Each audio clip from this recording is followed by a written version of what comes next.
दोस्तों, आचार्य चाणक्य ने कहा था, भीतर का शत्रु बाहर के शत्रु से अधिक घातक होता है। इसका रेफरेंस मिलता है अर्थशास्त्र बुक 9 चैप्टर 5 में। जब से लाल किले पर हमला हुआ है, उसके बाद से आप अगर इंटरनेट पे देखेंगे, हर कोई एक एक्सपर्ट बन चुका है। और दुख की बात यह है कि हम अपने देश के अंदर उन लोगों को नहीं पहचान पा रहे जो देश में रहकर देश के अगेंस्ट एक नैरेटिव बनाने की कोशिश कर रहे हैं, और हम उसमें फंस रहे हैं। जिन लोगों ने 4 किताबें नहीं पढ़ी, वो हमें लाल किला का पूरा एनालिसिस दे रहे हैं। हम ऐसा नहीं होने देंगे। Presenting mister Pavneet Singh. Mister Pavneet एक यूपीएससी एजुकेटर है। पहले भी हम उनके साथ एपिसोड्स कर चुके हैं। जो पहली बार उनको देख रहे हैं, he comes with an experience जहां पे अक्रॉस इंडिया उनके पढ़ाए हुए बच्चे आज आईएएस हैं, आईपीएस ऑफिसर्स हैं, इन डेप्थ रिसर्च कर रहे हैं, कई सालों से हर रोज किताबें पढ़ रहे हैं। आज वो हमें टैक्टिकली बताएंगे कि हुआ क्या, एजेंसीज का क्या रोल था, और इससे आने वाले समय में क्या होने वाला है। बहुत लोगों ने ये बात करी कि ये हमला इसलिए हो गया क्योंकि इलेक्शंस आ रहे थे ना, बिहार इलेक्शंस थे, इसलिए एक साजिश थी ताकि एक पॉलिटिकल पार्टी को फायदा मिल सके। सीधा बोलो ना, प्रधानमंत्री मोदी का फायदा होता है ऐसी चीजों से। इसके बारे में हम खुल के बात करेंगे। भागने की जरूरत नहीं है, ओपन फोरम में बात करेंगे ताकि जेन्युइनली हम सही चीज अपने देशवासियों को परोस सके। IBNSG रॉ की क्या इन्वॉल्वमेंट थी, स्लीपर सेल्स किस तरह से काम करते हैं। जब प्रधानमंत्री मोदी ने भूटान की धरती से ये भाषण दिया कि जस्टिस मिलेगा, तो क्या इसका मतलब ऑपरेशन सिंदूर 2.0 है? पोटेंशियली काफी लोगों ने ये भी बात रखी कि अमेरिका का इसमें इन्वॉल्वमेंट हो सकता है, और कुछ और जियोपॉलिटिक्स की जो इंपॉर्टेंट चीजें हैं उनको हम डिस्कस करेंगे। और जितनी भी भारत विरोधी ताकतें मेरी आवाज सुन रही हैं, हर एक भारतीय की तरफ से ये लेकर जाना, ऐसे हमले करके आप हमें कमजोर नहीं बना रहे। अटल जी ने कहा था, भारत कोई भूमि का टुकड़ा नहीं, ये जीता जागता राष्ट्र पुरुष है। ये नंदन की धरती है, अभिनंदन की धरती है। ये अर्पण की भूमि है, ये तड़पन की भूमि है। यहाँ की नदी नदी हमारे लिए गंगा है, और कंकड़ कंकड़ हमारे लिए शंकर है। हम जिएंगे तो भारत के लिए, मरेंगे तो भारत के लिए। मरने के बाद भी गंगा जल में बहती हुई हमारी अस्थियों से कोई कान लगाकर सुनेगा तो एक ही आवाज आएगी, भारत माता की जय। भारत आज है, था और हमेशा रहेगा। जय हिंद।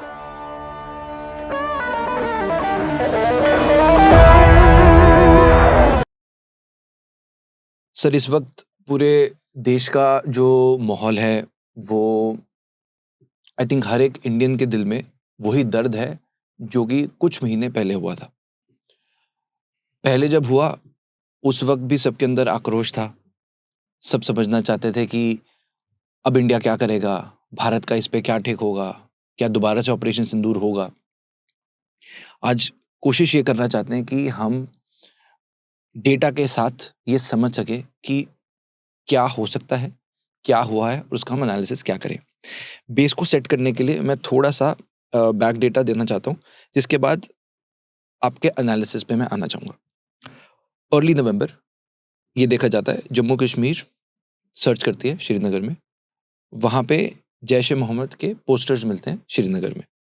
उसके कुछ दिनों बाद JNK police, IB Haryana police, ये सब मिलकर मुजामिल अहमद गनाई, एक पुलवामा के रेजिडेंट थे, इनको पकड़ा जाता है फरीदाबाद से। ये अल फले मेडिकल कॉलेज में पढ़ाते थे एज ए डॉक्टर, पढ़ाते थे, रादर वहां पर काम करते थे। इसी अरेस्ट के बाद आदिल अहमद कातिर, इनको पकड़ा जाता है सहारनपुर यूपी से। 10 नवंबर को 2900 kilo explosive including 360 kgs of ammonium nitrate Muzamil के रेंटेड घर से मिलता है। राइफल्स मिलती हैं और भी चीजें मिलती हैं। एक फीमेल रेजिडेंट जिसमें एक वुमेन विंग का कैसे एक रोल एक्टिवेट हो रहा है, उसके ऊपर बात हो रही है। 6:52 दिल्ली के लाल किला जो भारत की शान है, वहां पर देखा जाता है कि एक Hyundai i20 पर धमाका होता है, मासूम लोग उसमें मारे जाते हैं। ये किसी एक जगह पर नहीं बल्कि भारत की आत्मा पर हमला था। सरकार ने अनाउंस कर दिया है कि ये हमला है। अब मैं आपका उस पर टेक जानना चाहता हूँ इस पूरी स्टोरी में। सामने तो सबको पता है ये डेटा बोल रहा है, पीछे क्या था प्लीज बताएं। नहीं, ये चीज़ जो है ये बड़ी एक्सपेक्टेड इसलिए भी थी क्योंकि जब से ऑपरेशन सिंदूर हुआ था और जैश-ए-मोहम्मद के ऊपर एक टारगेट हुआ था, तो जैश-ए-मोहम्मद का रिवाइवल उसके बाद होना था। और रिवाइवल जिस तरीके से हो रहा है, ये उसी का एक अनफोल्डिंग पैटर्न है। और अब ये लोग अब कश्मीर स्पेसिफिक टेररिज्म छोड़ के जो है पैन इंडिया लेवल पर वापस आना चाह रहे हैं, जो ये पहले भी कर चुके हैं और अब ये दोबारा उसका एक रिवाइवल है। तो ये चीज़ यहाँ पर जो अभी देखने को मिली, ये कोई इंटेलिजेंस एजेंसीज़ के लिए या सिक्योरिटी ट्रूप्स के लिए हमारे कोई नया पैटर्न नहीं है। ये जो एक डोमेस्टिक लेवल पर रेडिकलाइज़ेशन करना है, ये लंबे समय से चल ही रहा था। तो ये चीज़ अब इसी फॉर्मेट में आगे, अब चाहे वो आप 6 दिसंबर से उसको लिंक करो या कल को आने के लिए 26 जनवरी से लिंक करो, वो एक अलग डायमेंशन होता है। वो क्या मंशा थी वो कोई नहीं समझा सकता। बट फैक्ट ये है कि ये रिवाइवल बहुत प्रिडिक्टेबल था। तो यहाँ पर कोई ऐसी चीज़ नहीं देखने को मिली, पहली बात कि जो बड़ी अनएक्सपेक्टेड थी, क्योंकि इंटेलिजेंस एजेंसीज़ इसके ऊपर नज़र रख रही थीं कि जब से ऑपरेशन सिंदूर हुआ है, तब से जैश-ए-मोहम्मद कुछ ना कुछ हरकत तो करेगा ही करेगा। तो ये जो पूरा सीज़र हुआ, पकड़े गए लोग, ऑब्वियस सी बात है कि जो एक लार्जर लेवल पर चीज़ें अनफ़ोल्ड हो सकती थीं, उनको होने के लिए ये एक प्रिवेंटिव स्टेप था यहाँ पर जो रोका गया। राइट। ये लोग आपस में कैसे कनेक्टेड थे और इनका आपस में जो पुलिस भी कह रही है कि इसको हम व्हाइट कॉलर कहेंगे कि व्हाइट कॉलर आतंकी हमला था, तो इसको कैसे कनेक्ट करते हैं और क्या ये खुद भी, ये जो जितने लोग थे, ये आपस में कैसे तालमेल बिठा रहे थे और आपस में ये कैसे काम कर रहे थे and who was funding all of them? देखो, फंडिंग इनकी हमेशा से डोमेस्टिक प्लस क्रिप्टो करेंसी दोनों से आ रही है। 2016-17 से ये नया पैटर्न बन चुका है। दूसरा सबसे बड़ी बात ये है कि जब आप इन लोगों के कनेक्शंस को भी देखते हो तो ये इनक्रिप्टेड एप्लीकेशंस का प्रयोग करते हैं। इनकी पूरी कम्युनिकेशन हमेशा इनक्रिप्टेड ऐप्स के थ्रू होती है, जिसको इनको लगता है कि मतलब इंटरसेप्ट नहीं किया जा सकता, बट वो इंटरसेप्ट होते हैं। और दूसरी सबसे बड़ी बात ये है कि ये जो एक व्हाइट कॉलर इकोसिस्टम बन रहा है, ये अगेन फिर वही चीज़ है कि यहाँ पर पढ़े लिखे लोग जो हैं, खास करके जो एजुकेटेड यूथ है, उसको रेडिकलाइज करके लंबे समय से रेडिकलाइजेशन चल भी रहा है पोस्ट आर्टिकल 370 के एब्रोगेशन से। और तब से ये रेडिकलाइजेशन की वेव आप देख रहे हो कि इस मुकाम पर आ गई है कि अब ये एजुकेटेड लोग एक सिंपैथी और पावर सीख करने के चक्कर में अब इस पर्टिकुलर एस्पेक्ट से अब जुड़ रहे हैं यहाँ पर। Okay, okay. तो ये जो पूरा प्रोफाइल में बदलाव है ना, इस चीज़ को समझने की आवश्यकता है कि जो हम जनरली पहले थ्योरी रखते थे कि में हमेशा कोई लाचार गरीब व्यक्ति होगा जिसका दुरुपयोग होगा, वो फिनोमिना नहीं है। So it is a very much phenomena where anybody can be radicalised. तो जो भी रेडिकलाइज हो सकता है, वो चाहे गरीब आदमी हो या एक पढ़ा लिखा डॉक्टर हो या कल को एक इंजीनियर हो, तो कोई भी हो सकता है। आज अगर सिर्फ ये कुछ चंद डॉक्टर पकड़े गए हैं तो हमें ये यहाँ पर सीमित नहीं करना है ना। इससे एक इंडिकेटर, एक पैटर्न दिख रहा है कि कोई भी पढ़ा लिखा व्यक्ति जो है वो रेडिकलाइज हो सकता है यहाँ पर। राइट। आपस में इन लोगों का काम क्या होगा? जितने ये 3 लोग थे, 3 या 4 जितनी इनकी गैंग थी, आपस में कोऑर्डिनेशन कैसे कर रहे थे? क्योंकि बीच में ये भी रिपोर्ट्स आई कि ये टर्की भी जा रहे थे और टर्की में जाकर भी ये आपस में मिल रहे थे।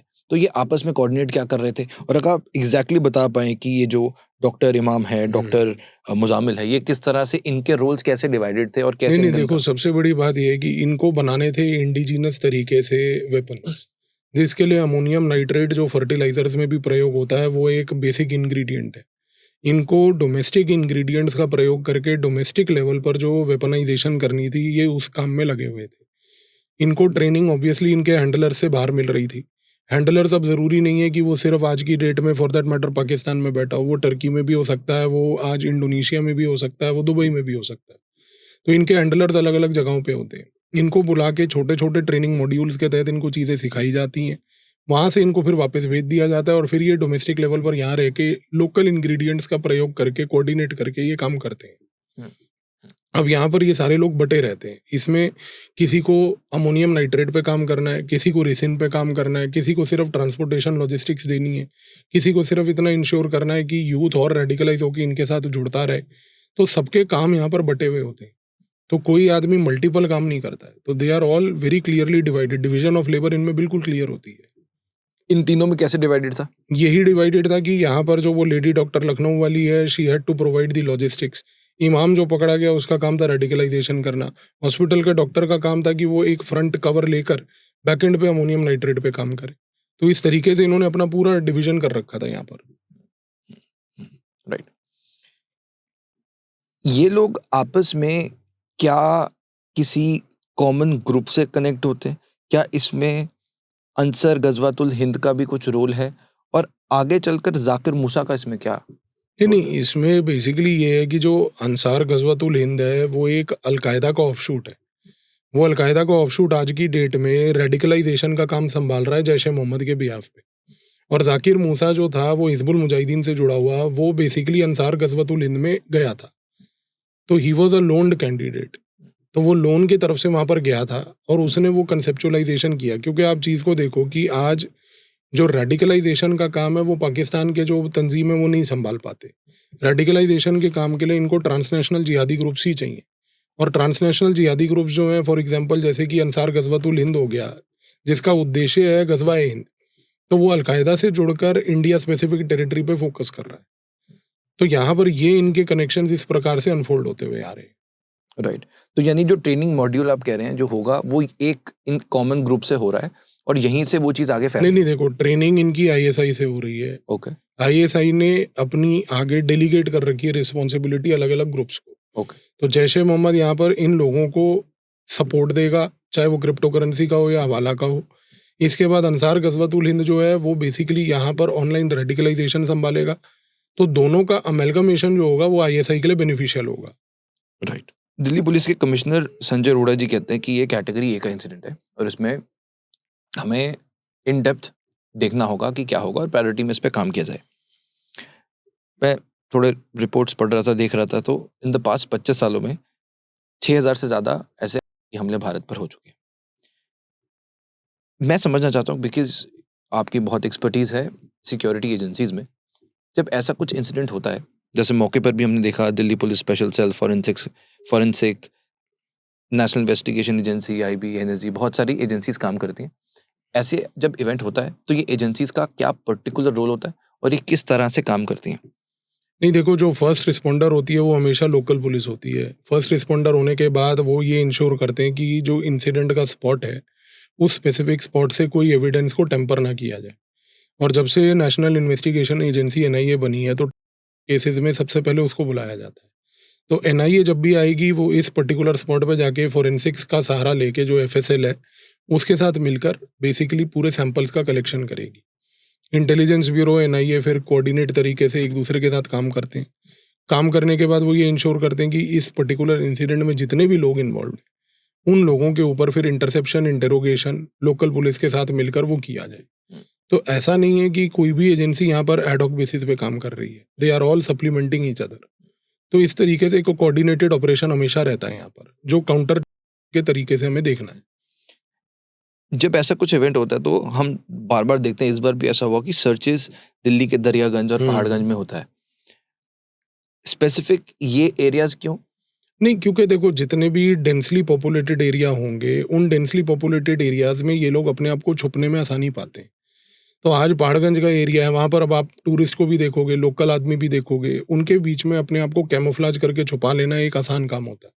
तो एक्सट्रीम डेंस पॉपुलेटेड जो एरियाज़ होते हैं, वहाँ पर इस प्रकार की एक्टिविटी आपको अक्सर देखने को मिलेगी। इस रीज़न से अब आप अगर ये एक्सपेक्ट करोगे ये जो ये आकर ग्रेटर कैलाश में छुप जाएँगे, वो तो नहीं करने वाले।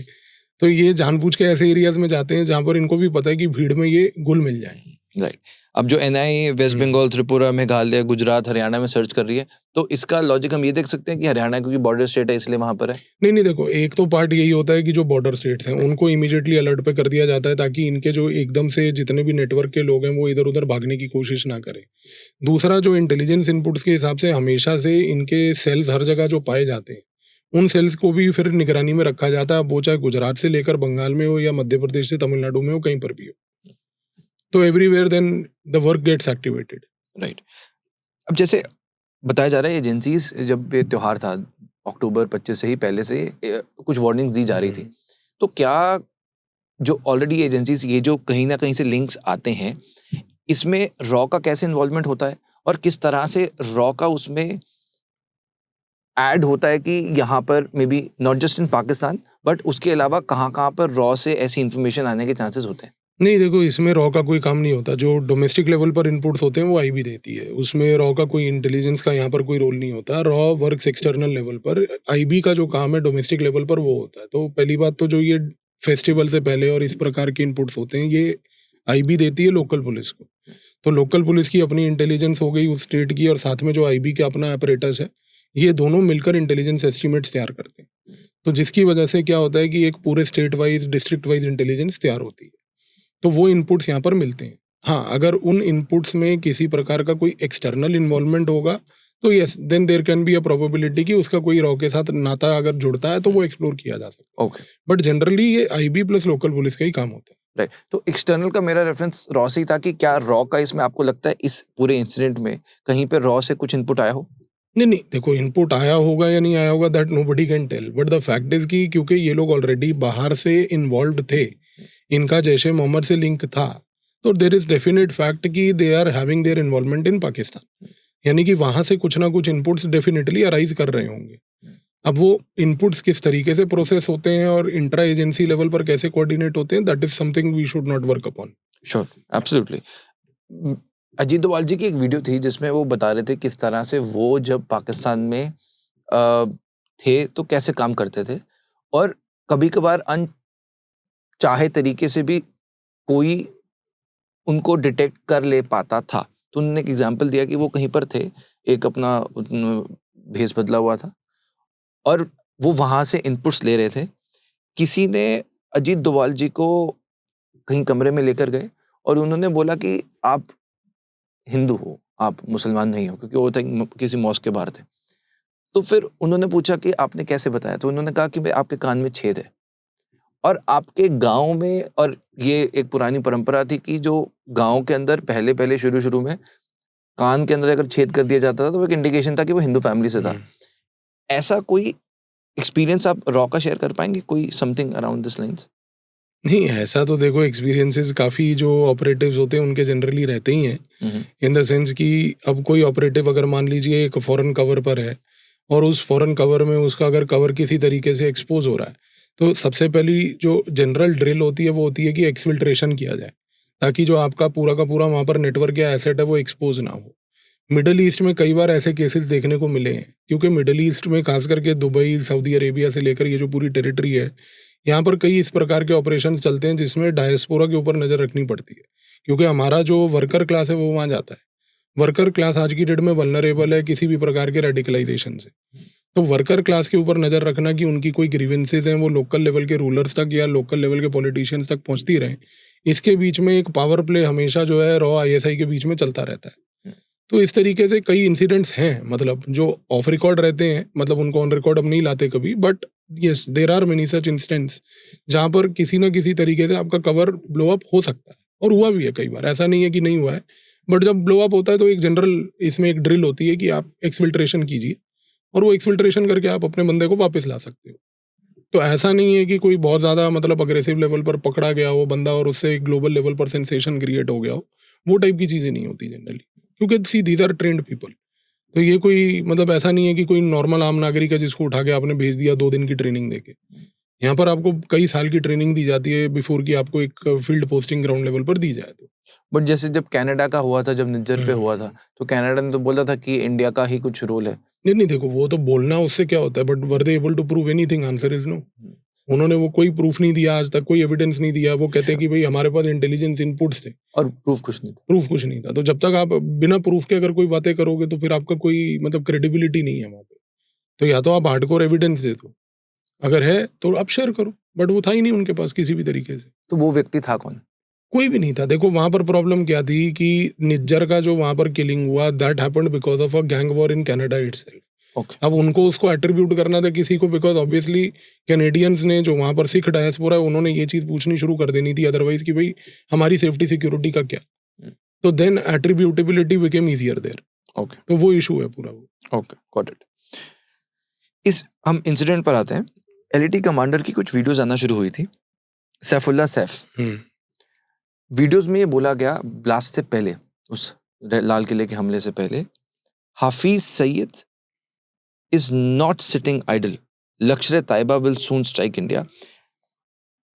अब मैं यहाँ पर पूछना चाहता हूँ कि बहुत से लोग स्लीपर सेल्स के बारे में भी बात करते हैं कि क्योंकि जब ये पूरा का पूरा इंसिडेंट हुआ, बताया जा रहा है कि ये गेट नंबर 1 मेट्रो स्टेशन के पास था। और ट्रैफिक लाइट के जस्ट पास था और गाड़ी मूविंग थी, यानी वो व्यक्ति भी अंदर ही था। तो इसमें मैं समझना चाहता हूँ role of sleeper cells. Sleeper cells किस तरह से तैयार किए जाते हैं और कैसे ऐसा एक माइंड तैयार, जैसे रेडिकलाइजेशन की हमने बात करी, किस तरह से इस एक्सट्रीमिज्म में कोई व्यक्ति आ जाता है कि वो अपनी जान देना चाहता है सो कॉल्ड उनके किसी टास्क के लिए। नहीं देखो, यहाँ पर क्या होता है कि ये लोग जब आपको रेडिकलाइज करते हैं तो ये बहुत केयरफुली एनालाइज करते हैं कि किसी भी व्यक्ति का पहली बात तो सोशल मीडिया पे एक्टिविटी कैसी है। अगर आप एक सोशल मीडिया पे सुबह से रात एक रेडिकल कंटेंट देख रहे हो, आप कुछ फायरी स्पीचेस देख रहे हो, तो ये बेसिकली पहली बात तो उसको इंटरसेप्ट करते हैं। तो ये सारा एक एल्गोरिथमिक लेवल पर शुरू होता है।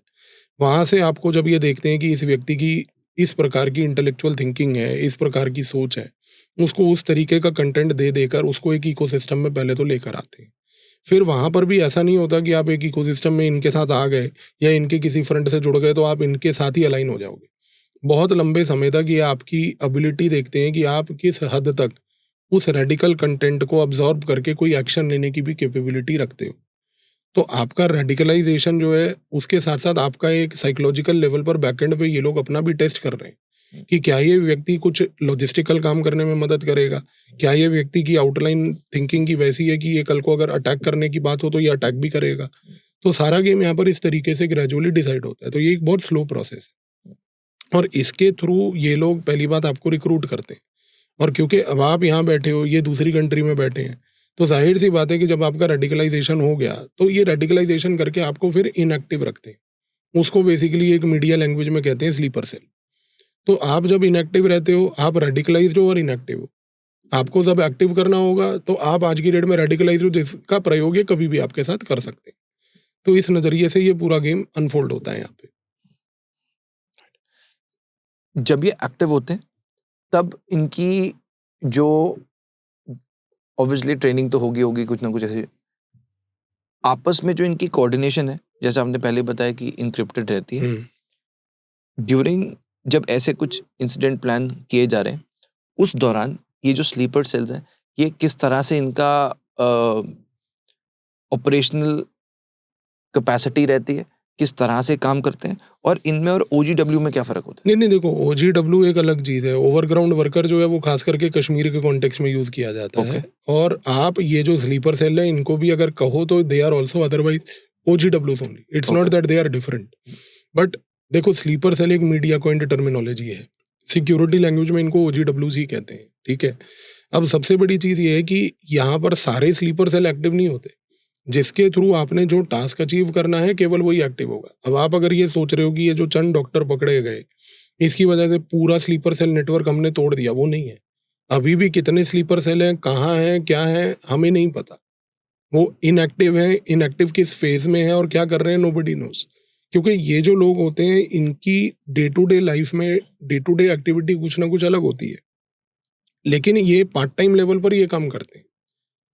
तो इनका मोटिवेशन अलग है। आपको ये जो OGW है या स्लीपर सेल है, ऐसा नहीं होगा कि ये सुबह से रात सिर्फ वही काम कर रहा है। ये एक डॉक्टर भी हो सकता है, एक इंजीनियर भी हो सकता है, कल को ये एक कोई यूनिवर्सिटी का प्रोफेसर भी हो सकता है, कल को ये न्यूज़पेपर में लिखने वाला, एक एडिटोरियल में आर्टिकल लिखने वाला भी हो सकता है। It can be anybody. तो जिसको ये काम करना है वो अपनी रोजमर्रा की जिंदगी में वो काम कर रहा है। But at the back end yes, they are inactive sleeper cells. So that remains as a fundamental issue here. Rajiv Gandhi ji के में भी स्लीपर सेल यूज हुआ था? नहीं, देवर हार्डकोर यार। वो तो LTT के टेररिस्ट थे जो वहां पर जिन्होंने डायरेक्टली असैसिनेशन अटेम्प्ट किया। ओके, तो क्या वो जैसे ये भी एक तरह से जैसे स्लीपर सेल की तरह हम इसलिए बोल रहे हैं क्योंकि उसको जिस तरह से कंट्रोल करना था करा, और वो भी उस अटैक में खुद भी खत्म हो गया। हाँ, see that is a fidayeen attack जिसको हम कहते हैं। ओके, तो उसमें आप अपने आप को मार देते हो। तो वही है, देखो जो OGW या स्लीपर सेल होता है इन सब की अलग अलग कैटेगरीज हैं। तो कोई लॉजिस्टिक्स का काम कर रहा है, कोई यहाँ पर रेडिकलाइजेशन का काम कर रहा है, किसी का काम है ट्रांसपोर्ट अरेंज करना, किसी का काम है सिर्फ असले को रखना, किसी का काम है असले को बनाना। तो सबके रोल्स बिल्कुल अलग तरीके से डिफाइंड होते हैं, इसीलिए ये सोसाइटी में डीपली पेनिट्रेट कर जाते हैं। तो ये चीज़ यहाँ पर हमें समझनी है कि यहाँ पर फिर मैं कहूँगा कि ये लोग रोजमर्रा की जिंदगी में नॉर्मल काम कर रहे हैं। सब कुछ हुआ और जिस तरह से ये आए भी, जब हम 26/11 की बात करते हैं तो लोग यूजुअली ये कहते हैं कि जब वो पानी के रास्ते से आए तो पता क्यों नहीं चला। तो ये जब चीज़ हो रही होती है, इंटरसेप्शन है, जैसे आप भी बता रहे हैं कि वो चीज़ें करते हैं, हम इंटरसेप्ट भी करते ही हैं, हमारी एजेंसीज भी तो काउंटर कर ही रही है। काफ़ी अटैक्स ऑब्वियसली हमें पता भी नहीं होंगे, वो बच भी गए होंगे। तो फिर ये कहाँ से, how are they able to escape? नहीं, नहीं, देखो एस्केप की बात नहीं है। बात ये है कि कहीं न कहीं there is always a leakage. Escape कुछ नहीं होता है यहाँ पर। कहीं न कहीं आपकी तरफ से जब आपके ऊपर एक मास लेवल इंटरसेप्शन हो रहा होता है इस तरीके का, ख़ास करके इन टाइप के लोगों के ऊपर, तो कुछ ना कुछ बेवकूफ़ी होती है जो एक ये डिजिटल ट्रेल या कुछ ट्रेल छोड़ते हैं, जिसको फिर एजेंसीज़ पकड़ के अगर इन्वेस्टिगेट करती हैं, तो ये पैटर्न निकल आता है। तो यहाँ के केस में भी यही हुआ है। ये जो फरीदाबाद में एकदम से आपको इतना बड़ा सीजर हुआ, ये कोई वन ऑफ द इंसिडेंट नहीं है कि मतलब एजेंसी जो है वो हॉस्पिटल गई, हॉस्पिटल जाके ऐसे ही उसके किसी के कमरे में जाके देख लिया। There has been a big trail जो इसके पीछे चल रहा था। तो कहीं न कहीं ये परछाई अपनी खुद छोड़ते हैं। क्योंकि आप जब इस प्रकार का काम कर रहे होते हो जो कि एक गलत काम है, तो आप ज़ाहिर-सी बात है कि वो गलत काम बिना किसी गलती के नहीं कर सकते। आपको जितनी मर्ज़ी ट्रेनिंग मिल जाए, आप कहीं न कहीं गलती ज़रूर करोगे और वही गलती आपका फिर एक दिन एक्सपोज़र करती है पूरा। और इन लोग के साथ भी वही हुआ है। कुछ वीडियोज़ भी आ रही थी, मोदी जी की पुरानी वीडियोज़, जिसमें ऐसा भी बोल रहे थे, मोदी जी की वीडियो थी कि ऐसा देखो, कैसे देश के प्रधानमंत्री हैं, बाहर से लोग अंदर आते हैं और हमला भी कर जाते हैं। तो बहुत से लोगों ने सवाल किया कि आखिर ऐसा सिक्योरिटी लैप्स हुआ ही क्यों? और ऐसा हमला क्यों हुआ? यार देखो, सिक्योरिटी लैब्स अगर हुआ और सिक्योरिटी लैब्स के बाद हमला हुआ, इस चीज़ को आज की डेट में एक प्रिवेंटिव के नज़रिए से अगर आप देखो, तो एक चीज़ तो फैक्ट है कि आप आज कोई अगर सरकार आके ये कह दे कि भई हम एक रिटर्न गारंटी दे दें कि हमला नहीं होगा, ऐसा नहीं होने वाला, ठीक है? तो लेट्स बी रियलिस्टिक।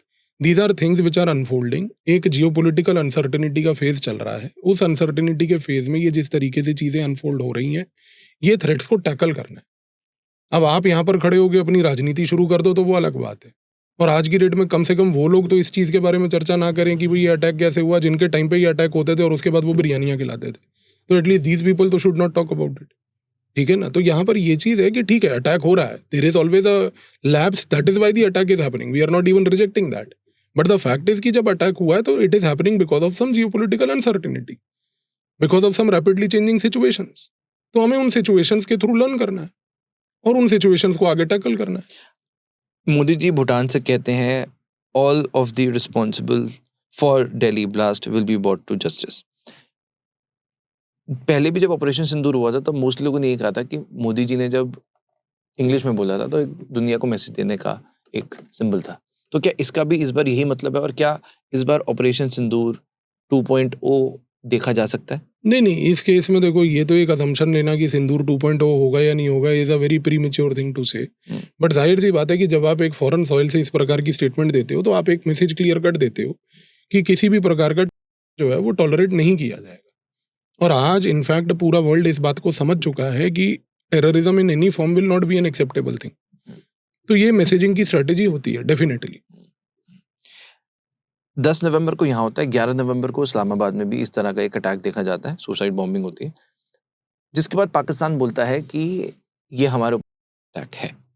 तो अच्छी बात है, होने दो, मरने दो उनको, हमें क्या लेना देना। हो गया, मर गए वहाँ पे कुछ पाकिस्तानी, हमें उनसे क्या सिंपैथी है यार? पाकिस्तानी है, पैदा हुआ है मरने के लिए, मरने दो उसको, हमें क्या?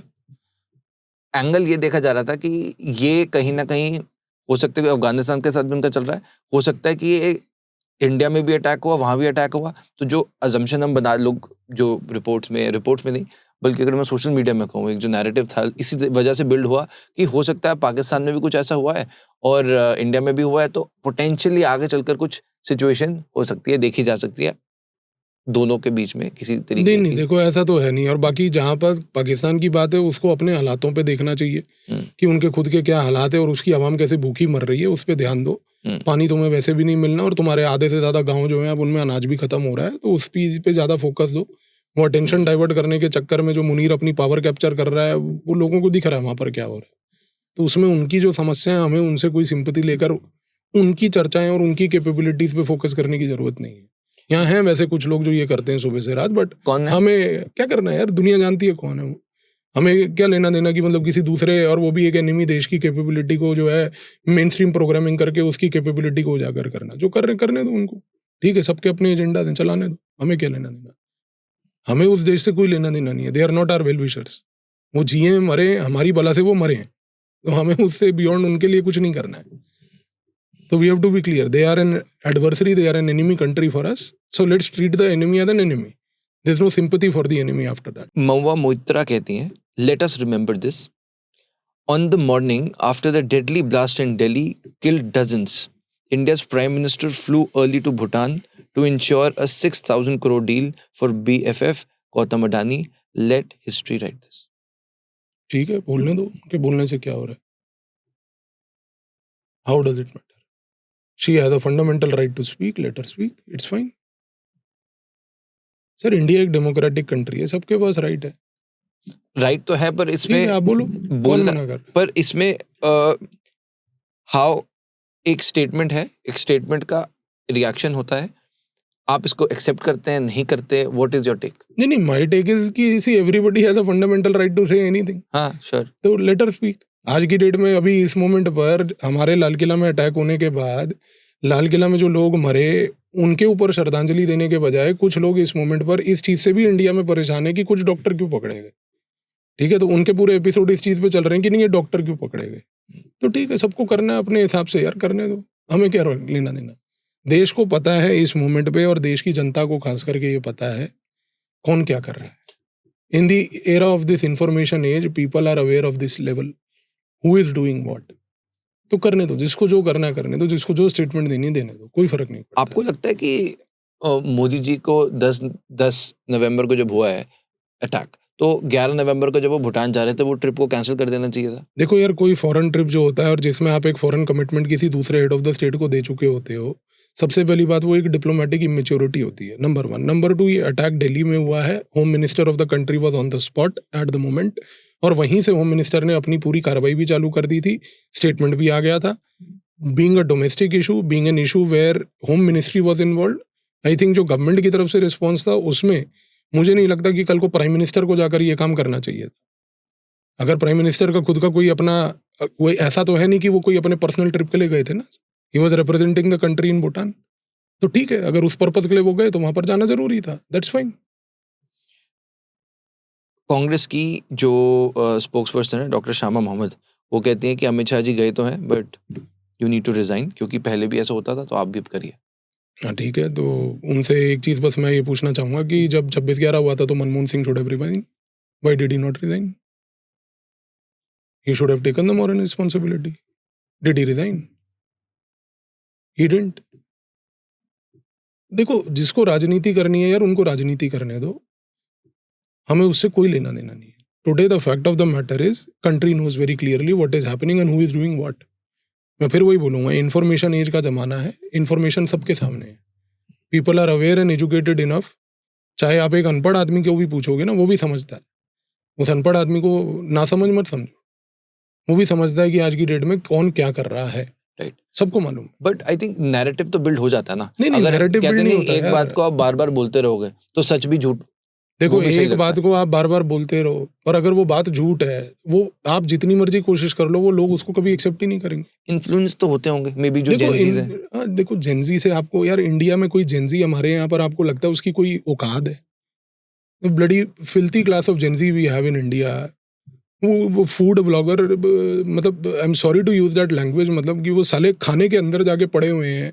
ये हमारे 25-26 साल के लौंडे ये काम कर रहे हैं आज की डेट में देश में, ठीक है। और आप वो पढ़े लिखे लोगों जो आज की डेट में सो कॉल्ड ये जेंजी यूनिवर्सिटी कॉलेजेस में पढ़ रही है, these buggers don't even know the name of the president of this country, ठीक है। इन लोगों से आप कोई उम्मीद रखते हो कि ये देश का कोई भविष्य है?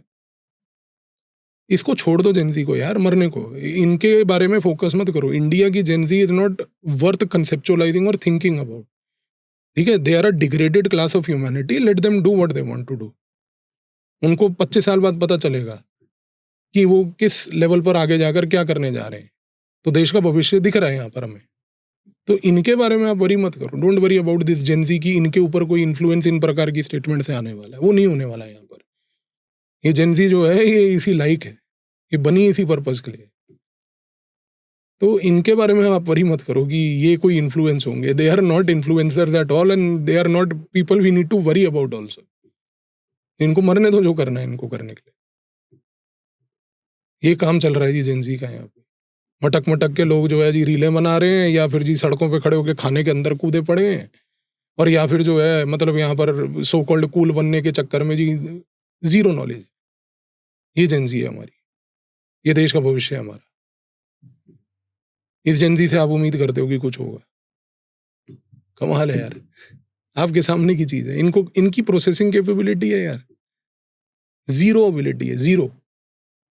दिमाग है नहीं है, मतलब वहां पे कोई वैक्यूम है, वो अगर एग्जामिनेशन कराएं तो मे बी इंडिया एक रिसर्च लेबोरेटरी बनेगी कि भाई साहब दिमाग की जगह पे वैक्यूम है 50% जनता के यहाँ पे, जो सो कॉल्ड जेंजी है हमारी। क्या उम्मीद रखते हो आप इनसे यार? बात करने लायक नहीं है ये लोग, इनको छोड़ दो। They are not a section of the society worth even contemplating.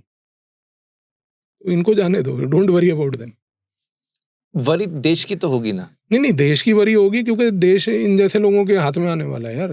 देश की वरी ये होगी, बट इन लोगों से उम्मीद रखना कि इनसे कोई बेहतरीन सुधार आ सकता है, वो फिर मतलब आपकी बेवकूफ़ी है, मैं ये कहूँगा आपको। जेंजी और माइनॉरिटीज को यूज करके देश में नैरेटिव बिल्ड किया जा रहा है by these external forces. Do you believe this? नहीं, देखो वो तब फिर मैं कहूँगा पॉसिबल होता है यार, when your Gen Z at least has some sense of belongingness to the country. आज ये हमारी जेंजी को देश को लेकर कोई इंटरेस्ट नहीं है, देश के बारे में कोई नॉलेज नहीं है, देश के मुद्दों के बारे में कोई नॉलेज नहीं है। इन लोगों को देश के लिए कुछ करना नहीं है, इनको सिर्फ बड़े होना है, सैट का पेपर देना, बाहर जाके किसी कॉलेज में पढ़ना है, उसके बाद किसी अमेरिकन कंपनी में जाके नौकर बन जाना है जिंदगी भर, चपड़ासीगिरी करनी है एमबीए करके इन्होंने। तो इनको करने दो ना बॉस। आप इनको, मैं फिर वही कह रहा हूँ ना, see these are not people who visualise their future in India. इन सब का फ्यूचर सिर्फ तब तक है जब तक या तो ये 12वीं कर रहे हैं या फिर ग्रेजुएशन कर रहे हैं, उसके बाद इनको भगना है। इनको जाने दो यार, इनको रोकने की भी आवश्यकता नहीं है। पोल्यूशन के लिए देखो प्रोटेस्ट किया, जानवरों के लिए प्रोटेस्ट किया। ठीक है, those are different protest, but these are not protest that are related to these people who actually care for the country today. ठीक है ना? तो इन लोगों से वो उम्मीद मत रखो आप। ये टेम्पररी रेजिडेंट्स हैं इंडिया के, इनको मैं टेम्पररी रेजिडेंट के नज़रिए से देखता हूँ। ये सिर्फ पलते हैं, बढ़ते हैं और फिर ये भग लेते हैं। तो इनको इस नज़रिए से ही आप देखो। डोंट हैव एनी एक्सपेक्टेशन कि ये देश के बारे में सोचेंगे, देश के बारे में कोई प्रॉब्लम के सोल्यूशंस के बारे में सोचेंगे, कुछ नहीं होने वाला है ऐसा। इनसे ये उम्मीद नहीं रखनी चाहिए हमें। पर अब आपका एक जिंजी है, मैं आपको एक जिंजी का ट्वीट दिखा देता हूँ। Nalini, this is mister Ajit Doval. ये ट्वीट है, मैं आपको दिखाता हूँ, मैं पढ़ता हूँ साथ में। आप ही पढ़ो यार। This is Mr. Ajit Doval, National Security Advisor of India. I'm sorry to say, but you have failed to protect the lives of Indians. One attack after another keeps happening. I'm afraid of roaming on the streets. I'm afraid of going to work. I'm afraid of being killed for no reason. I'm afraid to travel. Afraid to live in my own country. अच्छा, इनको समस्या है इतनी तो इनसे ये पूछो कि being afraid of all this, what solution do you prescribe? इनको अगर आप एक सिर्फ रीट्वीट करके ये पूछ दो कि if you are made a national security advisor for one day, give us 5 prescriptive ideas that how you'll protect, ensure safety and ensure that when somebody goes out of the house they don't feel worried about it. Zero. ये होते हैं problem ग्लोरीफायर्स, not solution givers. देश solution से चलता है, problem को glorify करने से नहीं चलता है। आपके पास अगर सॉल्यूशन है, आप सोशल मीडिया का प्रयोग करो, सॉल्यूशन दे दो। आपके पास अगर सॉल्यूशन है तो अपनी आवाज़ सबसे हाईएस्ट लेवल तक पहुंचाओ, और अगर आपके पास सॉल्यूशन है ना, तो हाईएस्ट लेवल तक आवाज़ पहुंचने से और सॉल्यूशन पहुंचने से सॉल्यूशन एक्सेप्ट भी होता है। ठीक है जी? तो यहाँ पर सिर्फ बैठ के प्रॉब्लम को ग्लोरीफाई करने से कुछ नहीं होगा। और आपको लगता है कि इन जैसे लोगों की ओपिनियन से कोई देश की ओपिनियन फॉर्म हो रही है? अरे who cares for such people यार। आपके पास सॉल्यूशन है, आप सॉल्यूशन दो ना यार, बात सिंपल है। प्रॉब्लम तो सबको पता है क्या है, सॉल्यूशन किसी के पास नहीं है। क्या टैक्स पेयर जो टैक्स देते हैं वो अपना काम नहीं कर रहे? क्यों नहीं कर रहे? सरकार को नहीं देना चाहिए? क्यों नहीं देना चाहिए?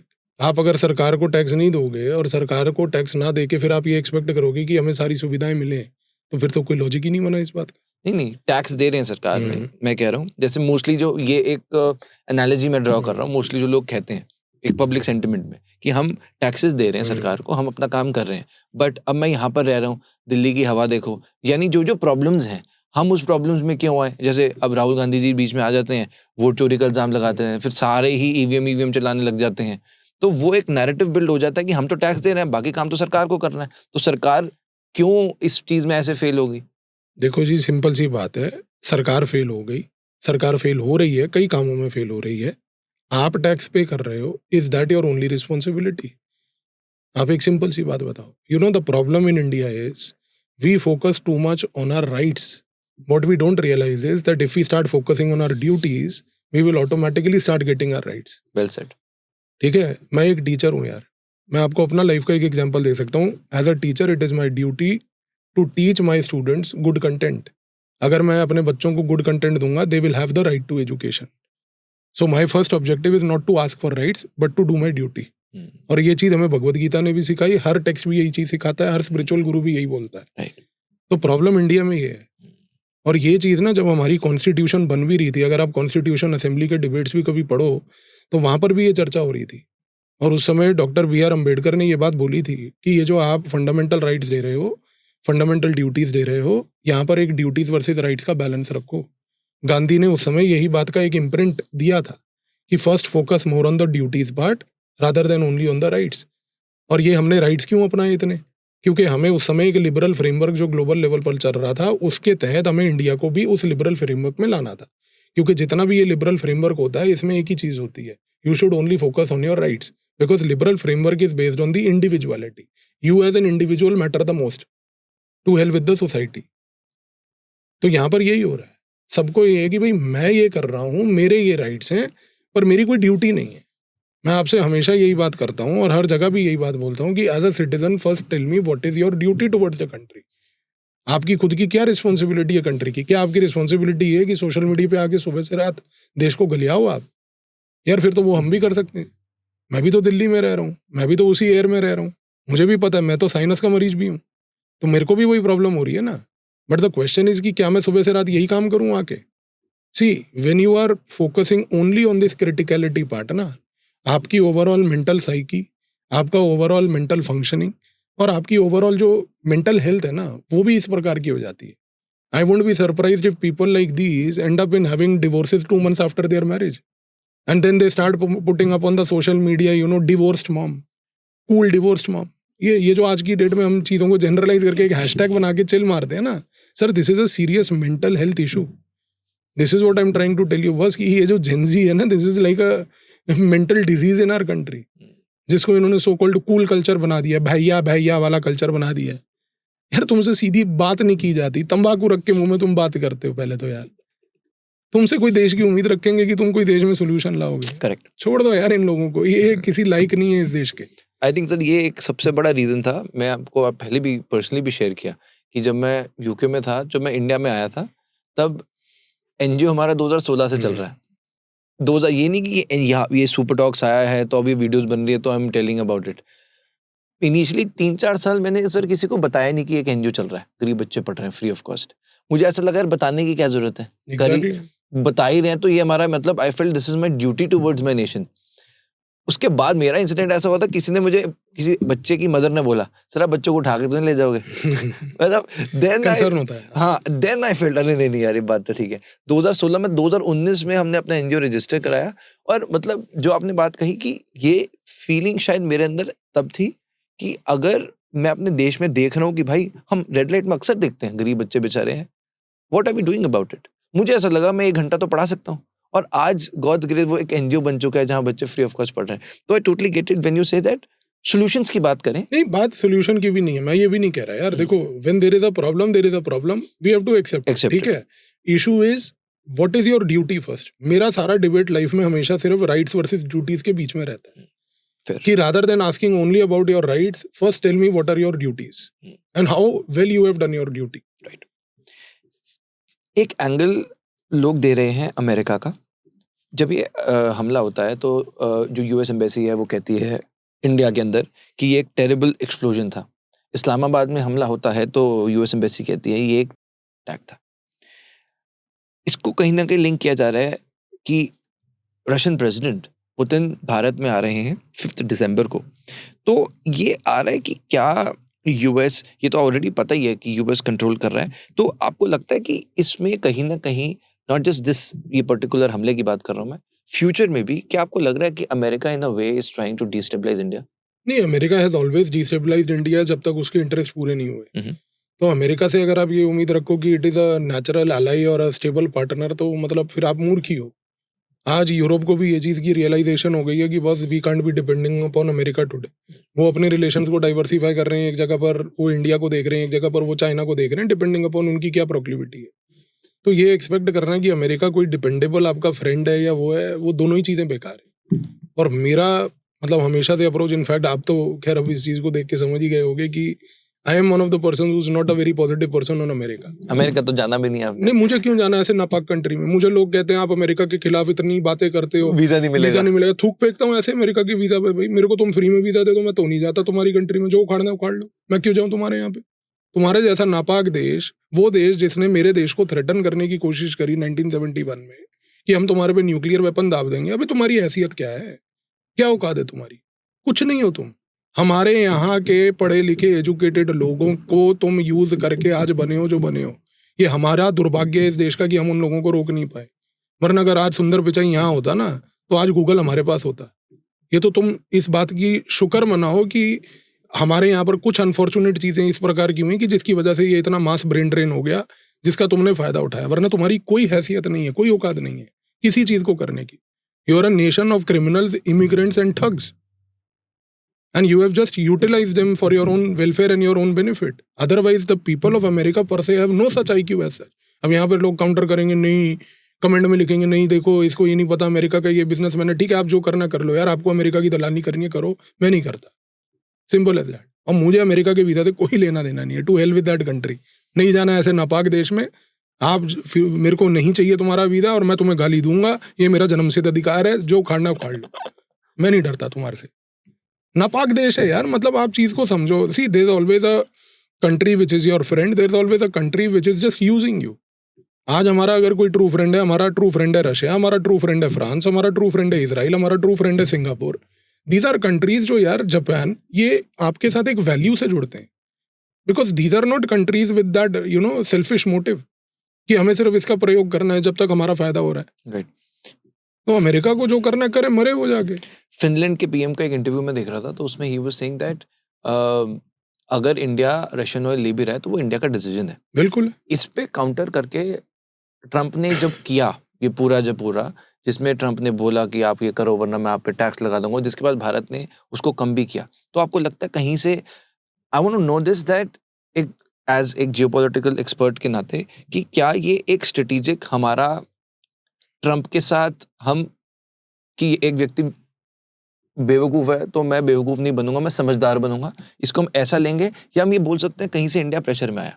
देखो यार, ये कहना कि इंडिया प्रेशर में आया, अगर इंडिया को प्रेशर में आना होता ना, तो पहली बात हम ट्रंप की टैरिफ को आने ही ना देते। ट्रंप ने तो टैरिफ लगाने से पहले सबको खुली छूट दी थी। मेरे को ये आपसे चाहिए, ये दे दो, नहीं टैरिफ लगाऊंगा। अगर हमें वही काम करना होता तो हम वो पहले ही कर लेते, पहली बात। तो दूसरी बात ये है कि देखो, इंडिया एक चीज़ पे फॉरेन पॉलिसी में क्लियर है, मेरी स्ट्रेटेजिक ऑटोनॉमी को कोई काउंटर नहीं करेगा। मेरे पास अपनी डिसीजन मेकिंग पावर है, मैं अपनी डिसीजन मेकिंग पावर को खुद एक्सरसाइज करके अपनी डिसीजन मेकिंग खुद करूंगा। मुझे कोई आज की डेट में मेरे ऊपर बैठकर ये डायरेक्ट करने वाला व्यक्ति मुझे नहीं चाहिए कि भाई तुझे ये करना चाहिए लाइफ में या ये नहीं करना चाहिए। तो यहाँ पर जब भी कोई इस प्रकार का व्यक्ति इंडिया की फॉरेन पॉलिसी में हमने इनकाउंटर किया है, we have always rejected such people. And Trump is a temporary phenomena यार। उसको कोई वो अमेरिका का अगले 25 साल के लिए वो नहीं बैठा हुआ वहाँ पर, ठीक है ना। आप ट्रंप का अगले 6 महीने के बाद जो हालत होने वाली है, और जो अभी उसकी ऑलरेडी हालत हो चुकी है with the mayor elections and all those things that have happened where they have lost everywhere, that should give an indication कि उनकी क्या हालत चल रही है वहाँ पे। He should focus more on his internal stuff rather than doing all this stuff. बाकी wait for another 2 years, these people are anyway going to go. ठीक है, तो ठीक है, let's see how the things unfold. Do you think Trump आगे continue नहीं कर Trump तो वैसे ही नहीं कंटिन्यू कर सकता, उसके 2 टर्म पूरे हो गए। Constitutionally is not allowed to do that. वो बेवकूफ से जेडी वैंस को खड़ा कर देगा, वो जिसकी आंखें करता रहता है, वो पागलों की तरह सूरमा लगा के आता है। जो वो सूरमेदार को बनना है तो बन जाए, देख लेंगे कि कितनी उसको वहां पे पॉजिटिविटी मिलती है। तो सूरमेदास का अभी कुछ नहीं होने वाला है। तो as of now the things are that stature पे। जोरान ममदानी के बारे में क्या कहते हो आप? ही सेज ट्रंप को टर्न द वॉल्यूम अप, और वो कहते हैं कि अगर न्यूयॉर्क में इजराइल के पीएम आएंगे तो उनको हम यार देखो, जोरान ममदानी के बाप ने जो किताबें लिखी, जिन किताबों को पढ़ के उसका बेटा बड़ा हुआ, उन किताबों से ही आप अंदाजा लगाओ कि उस व्यक्ति की क्या विचारधारा और उसकी क्या आइडियोलॉजी थोड़ा है। बताएंगे? सिंपल सी बात है, उसकी बाप की जो किताबें हैं उसमें वो लिखता है कि भाई पहली बात तो सैयद कुतुब नाम का एक व्यक्ति था जो बेसिकली एक पॉलिटिकल इस्लामिस्ट था। Sayyid Qutb apparently in reality was a man who was the core ideologue of al-Qaeda. उस बंदे को अगर आप इस नज़रिए से एक पॉलिटिकल साइंटिस्ट का दर्जा दोगे तो आप उस व्यक्ति की विचारधारा समझो। मैं तो हमेशा एक सिंपल चीज़ मानता हूँ, व्यक्ति को समझना है तो उसकी विचारधारा समझो, और विचारधारा समझनी है तो उसकी किताबें देखो अगर उसने कोई लिखी हैं तो, या उसके घर जाके देखो वो किताबें कौन-सी पढ़ता है, अगर उसने किताबें नहीं लिखी हैं। आप उससे उस व्यक्ति को समझ सकते हो कि वो क्या है। तो यहाँ पर आप देखो कि ये जो ममदानी का बाप है इसने किस प्रकार की किताबें लिखी। At one place he is glorifying somebody like Sayyid Qutb, at the other place he is saying that Osama bin Laden for that matter was not a terrorist but he was a warrior in the fight for Islam. So you can imagine, मतलब with this kind of a discussion happening between father and son at home, मेरे को तो ये लगता है कि sir America deserves people like them. I तो wish for their demise. I am one of the persons who very much is aligned with the agenda of Russia, China to see the demise of America.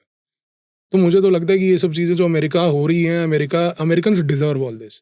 सारी जिंदगी तुमने पूरे दूसरे देशों में जाकर ये बेड़ा गर्क किया है। Now you are getting the taste of your own medicine, you deserve it. So होने दो, अच्छा है। ज़ुरान ममदानी ये कहता है कि prime minister Modi was involved in the Gujarat attack. हाँ, तो उसी के बहुत सारे भाई बंधु यहाँ पर भी यही बात करते थे विदाउट एनी एविडेंस। क्या निकला? सुप्रीम कोर्ट की SIT हो गई, सुप्रीम कोर्ट ने भी पूरा वर्डिक्ट दे दिया। क्या एविडेंस था? कोई मिला आपको एविडेंस? उसके भाई बंधु यहाँ पर भी तो यही बात करते थे। तो देखो ये बेबुनियाद बातें करने से कुछ नहीं होने वाला है। World works on evidence today. आपके पास कुछ एविडेंस है कॉन्क्रीट, आप पेश करो, आपको दुनिया मानेगी। हवा में बातें करनी है तो फिर कुछ भी बोल दो। ऐसा हमला इसलिए हुआ ताकि बिहार इलेक्शंस को इन्फ्लुएंस किया जा सके और देश का नैरेटिव नेशनलिज्म की तरफ डाला जा सके, जिससे कि बीजेपी को हेल्प मिले। हाँ, ये एक शगुफा हर बार आता है। हर बार आता है। तो फिर अगर यही लॉजिक लगाना है तो फिर 26/11 जो है 2008 में इसलिए हुआ क्योंकि 2009 में भी यही करना था। कब तक चीजों को इस तरीके से देखते रहोगे यार? या तो एक होलिस्टिक पिक्चर बना लो ना। फिर आप एक होलिस्टिक पिक्चर बना लो, तो फिर तो उस हिसाब से फिर सारे इंसिडेंट ऐसे ही हैं। तो ये कोई लॉजिक नहीं होता बस बोलने का। यू डोंट थिंक इसमें कोई भी सर ऐसा कोई लॉजिक मुझे दिखता नहीं, क्योंकि अगर ये लॉजिक दिखता है तो फिर मेरा लॉजिक का आंसर भी दो फिर आप कि 26/11 जो है वो नवंबर 2008 में हो रहा है और मई 2009 में चुनाव है।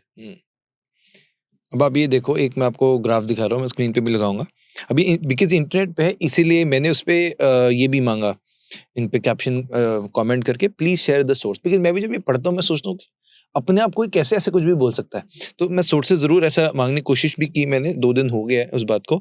तो अब ये देखिए, अब इन्होंने एक जैसे ग्राफ शेयर किया, आप थोड़ा सा देखिए, इसको हम स्क्रीन पे भी लगा देंगे and I would want you to see this and tell me, because बहुत लोग डेटा की बात करते हैं, तो आई वांट यू पूरा एपिसोड हम डेटा के साथ बात करें so that we have a clear picture. Source नहीं है, वही बात है, मेंटल स्पेकुलेशन है। करो आप, मेंटल स्पेकुलेशन में किसको कौन रोक सकता है? जिसको जो करना है करते हैं। अब वो उसमें लिखा तो वैसे attack in India with 100-day proximity to nearest election raid within 100 days। 100 days कर दो, कल को अगर यही बंदे का डेटा प्रूव ना हो तो ये 150 भी कर देगा, 150 नहीं करेगा तो 200 कर देगा। क्वेश्चन ये है कि बस आप क्या प्रूव करना चाह रहे हो? मैं बताता हूँ, क्योंकि अब जैसे ये जो व्यक्ति है, he is running 100 CR company. जब देश में, अब अगर मैं कहूँ कि पावर या पैसा, 2 चीजें हैं जहां से एक नैरेटिव बिल्ड होता है, तो जब कोई एक ओहदे पे बैठकर बात करता है तो you can not ignore it. अगर देश का आप, क्योंकि अगर आप आज की डेट में अगर कहें ignore Rahul Gandhi, you can not ignore Rahul Gandhi in a way that when Rahul Gandhi goes out, जो हार्वर्ड में स्पीच देंगे तो दुनिया सुनती है, तो एक नैरेटिव बिल्ड होता है। और अक्सर लोग, मुझे भी बहुत दुख हुआ जब देश के बाहर जाकर देश को क्रिटिसाइज किया जाता है। तो मैं ये जानना चाह रहा हूँ, जब इस तरह से अब somebody who is running a company over 100 CR, वो व्यक्ति ऐसी बातें कर रहा है, तो आपको नहीं लगता कि ये चीज एक नैरेटिव बिल्ड करता है? ये चीज एक मे बी, देखो नैरेटिव हर चीज बिल्ड करता है, but the larger question is this narrative affects whom? Narrative is one part, narrative is a story. The question is the story has to be believed by somebody. That belief leads to an action. The question is this, where is this happening? Don't you think countryman जो आगे चलकर voters बनते हैं, चाहे आज जो Gen Z हैं, चाहे वो जैसे हमने बात जेन जी तो छोड़ दो, वो छोड़ वोट दिया। तो देगा भी नहीं ना, वो तो उसका वोटर आईडी कार्ड भी होगा या नहीं होगा वो भी नहीं मुझे Right. पता, उनको पता भी नहीं होगा वोटर आईडी कार्ड क्या होता है, ईपीआईसी का फुल फॉर्म भी नहीं पता होगा ना उनके माँ बाप को, क्योंकि उनकी माएँ भी वो होती हैं जो वो मतलब बाल खोल के जो मॉल में चश्मा लगा के जो है ना पार्टियां कर रही होती हैं, और बाप 63 रुपए की किंगफिशर पी रहा होता है सैटरडे को डीएलएफ के साइबर सिटी में। तो ये जेन जी के माँ बाप तक तो इनकी ये हैसियत है यार, इनसे आप क्या उम्मीद रखते हो? फिर मतलब वही बात, वही जेन जी आप ले आए, ये मतलब जेनजी वर्ड को मुझे रिफ्रेज करना पड़ेगा। नहीं आप रिफ्रेश करो या ना करो, मतलब मुझे समझ नहीं आता कि मतलब क्या है ये लोग राइट, यार। चलो हम मैं आपको वही सिंपल चीज कह रहा हूँ यार, the question is who is getting influenced by the narrative. आप कहते हो नैरेटिव बन रहा है, बिल्कुल बन रहा है। कोई भी स्टेटमेंट देते हैं, आज मैं स्टेटमेंट दे रहा हूँ अमेरिका के खिलाफ बोल रहा हूँ आपके यहाँ पे बैठ के, वो एक नैरेटिव बन रहा है। But the question is who is getting influenced. जिसने अमेरिका जाके उसकी नौकरी करनी है, वहां जाके अमेरिका में चपड़ासी बनना है, या कनाडा में जाकर जो हमारे यहाँ से जाकर वो काम करते हैं, उन्होंने तो करना ही है ना boss. It's not that anybody is getting influenced by this particular. जब वो वोट चोरी की बात हुई है, जब वोट चोरी की बात होती है, तो आपको नहीं लगता कि जो देश के वोटर्स हैं, लेट मी से दिस इन दिस वे, जो देश के वोटर्स हैं वो कहीं से इफेक्ट होंगे? वो कहेंगे कि भाई देश में अगर इस तरह से इलेक्शंस होते हैं, वोट चोरी की जैसे बात होती है, तो फिर उसको आप किस तरह से जस्टिफाई कर पाओगे? क्योंकि अभी लास्ट जो राहुल गांधी की एक वीडियो बाहर आई थी जिसमें उन्होंने क्लेम किया था कि एक ब्राजीलियन मॉडल है जो कि मल्टीपल जगह देखी गई वोट करते हुए, तो अब ऐसी वीडियोस आ गई, उन्होंने ऐसा कुछ स्क्रीन्स में डेटा दिखा दिया, तो इससे आपको नहीं लगता कि जो देश का वोटर है वो कहीं से वो अगर इन्फ्लुएंस होना होगा, आपको इलेक्शन रिजल्ट से समझ आ जाएगा कि क्या इन्फ्लुएंस है। ठीक है, आज 13 नवंबर पे हम बैठे हैं, कल 14 नवंबर है, कल बिहार का रिजल्ट आ जाएगा। बिहार के रिजल्ट के बाद आप समझ लेना कि ये सारी चीजों से कितने प्रभावित लोग होते हैं। अब वो सर यही तो सवाल कर रहे हैं कि जो वोट है वो सही नहीं हो रहा, वो एक व्यक्ति 10 जगह वोट कैसे कर सकता है? यही तो पूरा मुद्दा है। कल आपको रिजल्ट आएगा, सब पता चल जाएगा। Let the result come, you will understand how powerful the narrative is in influencing the people in their outcomes which are there.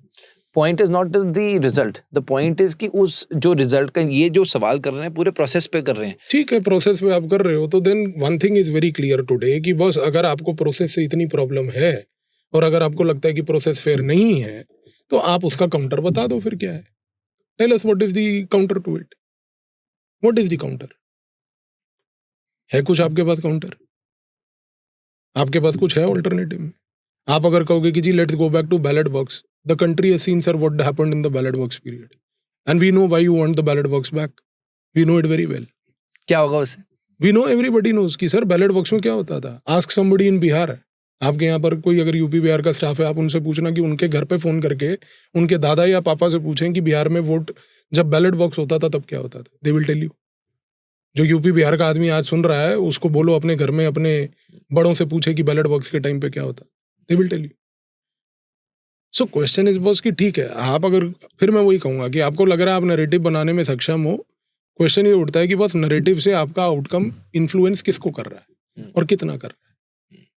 Right, so this is coming down to कि जो मुझे समझ आ रहा है कि आप ये कह रहे हैं कि अगर आप कुछ पॉइंट भी दे रहे हैं, आप पॉइंट ना दीजिए, सोल्यूशन है तो सोल्यूशन की बात कीजिए, अदरवाइज उसकी कुछ वैल्यू नहीं है उस बात की।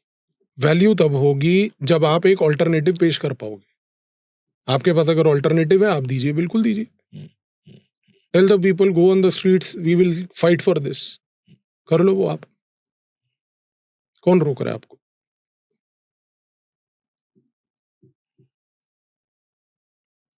सुमित, एक मैं ट्वीट दिखा रहा हूँ।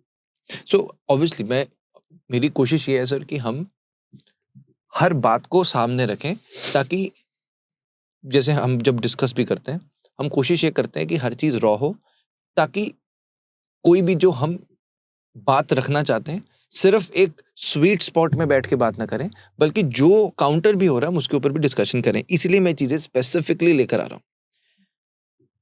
सुमित बहल ये ट्वीट कर रहे हैं और इस पे लगभग 7 लाख व्यूज भी हैं इस पर्टिकुलर पोस्ट पे। The culture of Home Minister immediately visiting the blast site should be banned from India. NSG officers mentioned how Shivraj Patil delayed their Operation 2611 attack as he wanted to fly along the commandos. These PR visits add no value.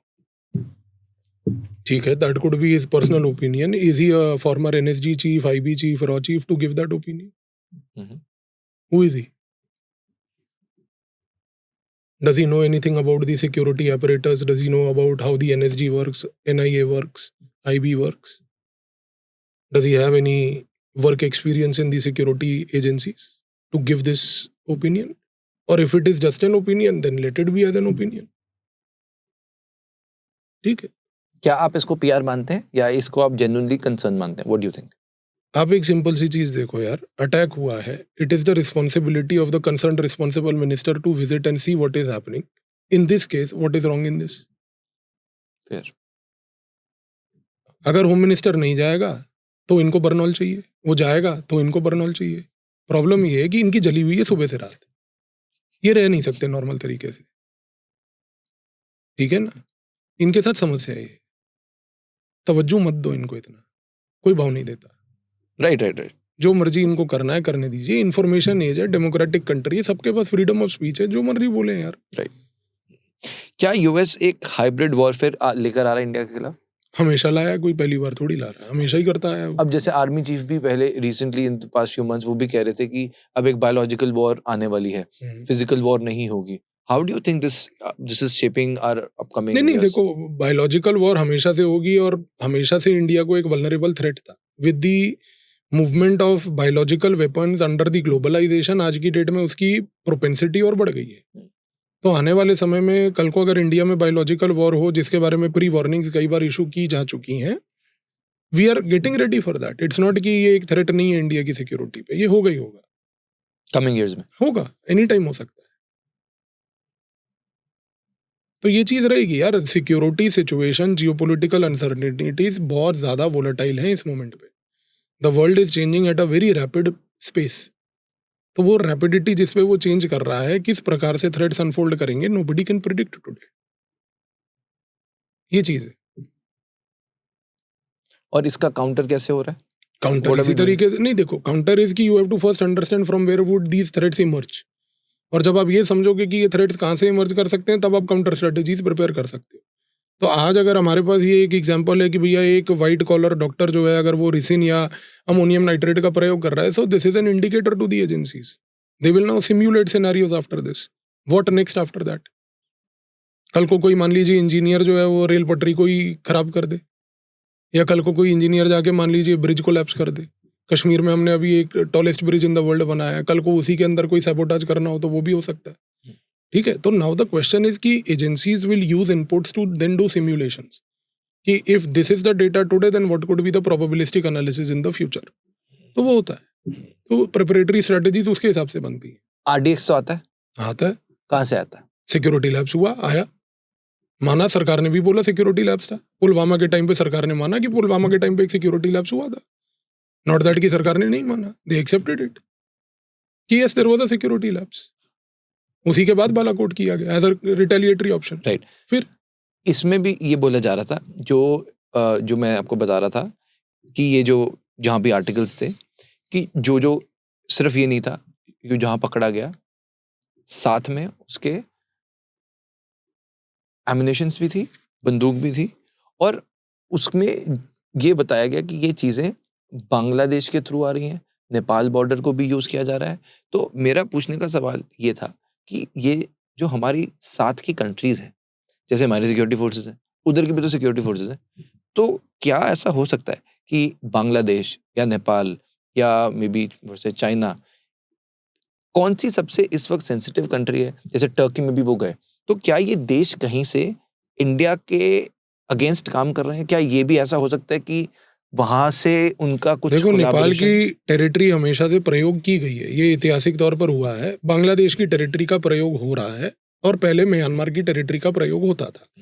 तो ऐसा नहीं है कि ये कोई territories हैं जो बड़ी फ्रेंडली टेरिटरीज हैं इंडिया को लेकर. इट्स लॉन्ग रन कुछ इन टेरिटरीज के अंदर एलिमेंट्स जरूर हैं जो जाहिर सी बात है कि इस एंटी इंडिया सेंटीमेंट को एक्सप्लॉइट करने में उनकी मदद करते हैं.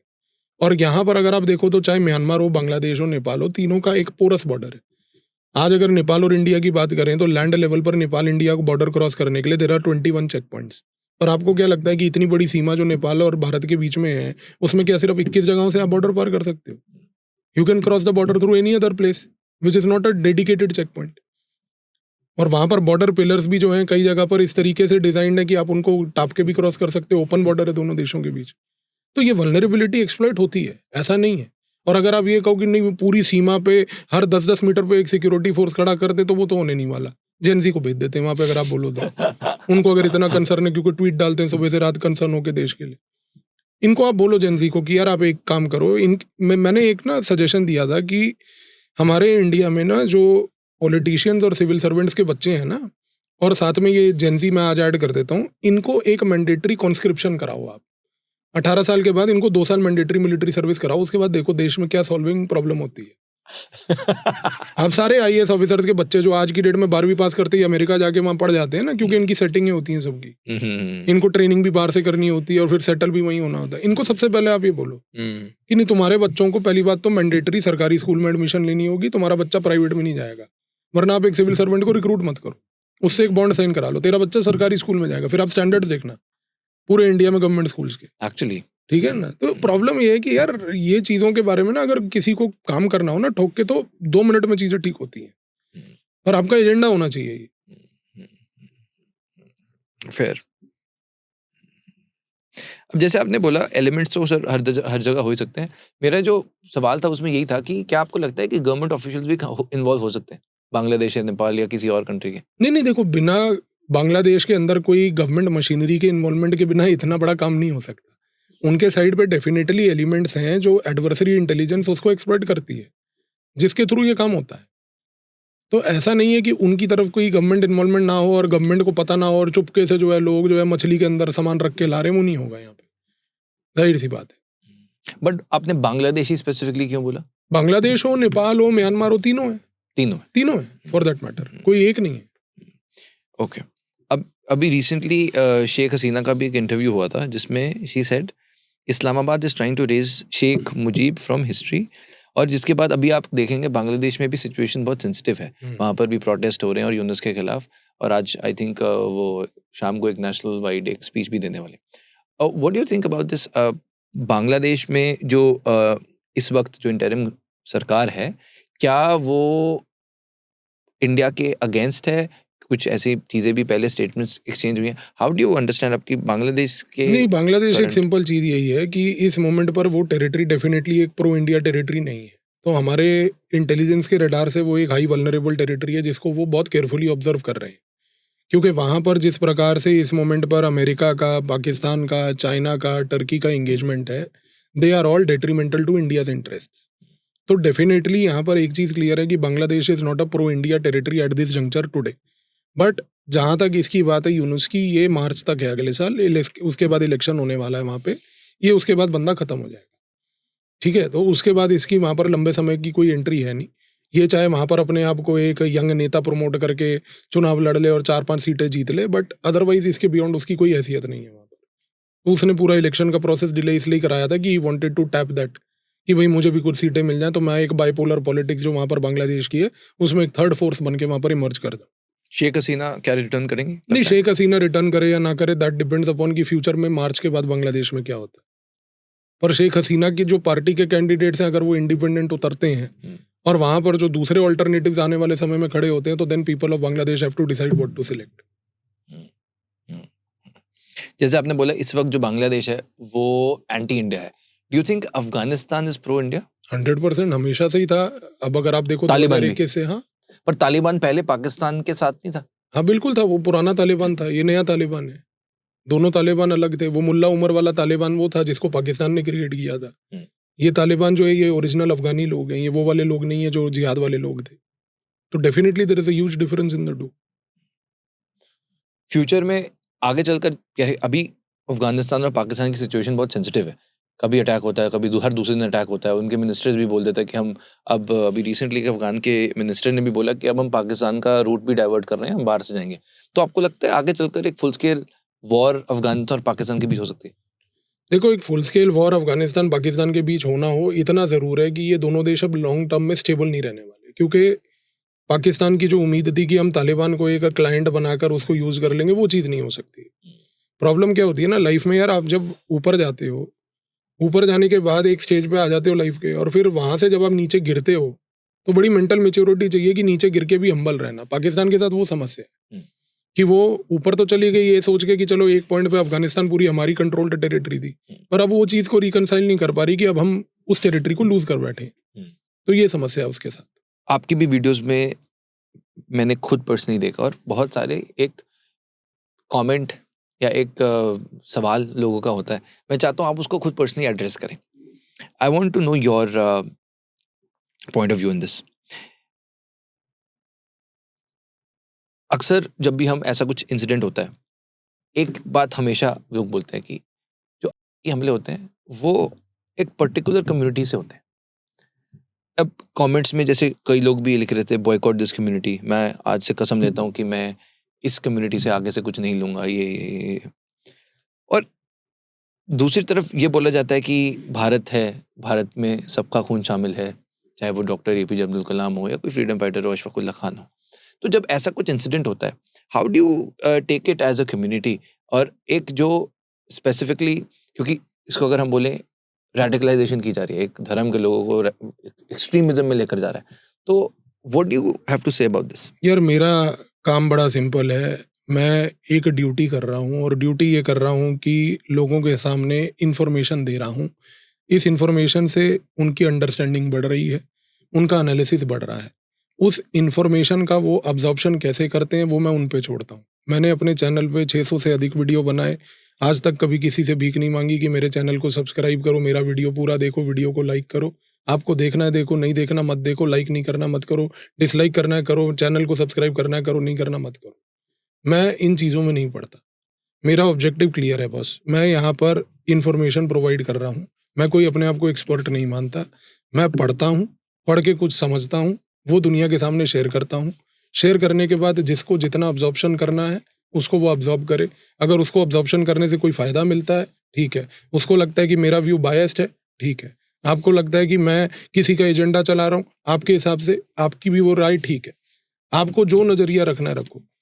पर मेरे को इतना पता है कि मेरे में इतनी मेंटल मैच्योरिटी है कि मैं किसी के ओपिनियन से इन्फ्लुएंस नहीं हूँ। मैं अपना कार्य करता रहूँगा।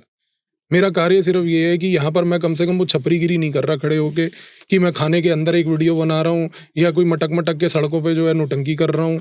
ठीक है जी, मेरा ऑब्जेक्टिव सिंपल है यार कि देश की जनता को जागरूक करना, उनको इन्फॉर्मेशन प्रोवाइड करना। बाकी उस इन्फॉर्मेशन का उनका क्या एनालिसिस या परसेप्शन होता है, that is personally their prerogative. I have no opinion on that. Absolutely, I don't think कि इसमें आप पे कोई सवाल भी है, because you do a wonderful job. आप पे जो मेरा सवाल इनिशियली भी ये था कि ये जो बॉयकॉट दिस कम्युनिटी है, इस पर आपका क्या टेक है? मेरा कोई टेक नहीं है। मैंने आपको क्या बोला, देखो आप बॉयकॉट करेंगे? देखो मैं किसी को क्यों बॉयकॉट करूंगा यार। ओके, मैं एक सिंपल सा व्यक्ति हूँ बस। मैं आज अगर किसी को भी अगर आप इस तरीके से देखो कि बॉयकॉट करना है या नहीं करना, मैंने आपको फिर वही बोला कि बस सी इट्स योर प्रेरोगेटिव। आपकी वैल्यूज, आपकी अपब्रिंगिंग, आपकी सोच क्या है, आप उस हिसाब से करो। बट सिंपल पॉइंट ये है, मैं जिसको काम को कर रहा हूँ मैं उसी काम को करूंगा। किसी दूसरे की लाइफ के डिसीजन को ना मैं कभी जजमेंटल नजरिए से देखूंगा, और मेरी उम्मीद भी दूसरे से ये रहेगी कि भाई आप भी मेरी लाइफ के जो डिसीजन है आप उनको मेरी जजमेंटल नजरिए से मत देखो।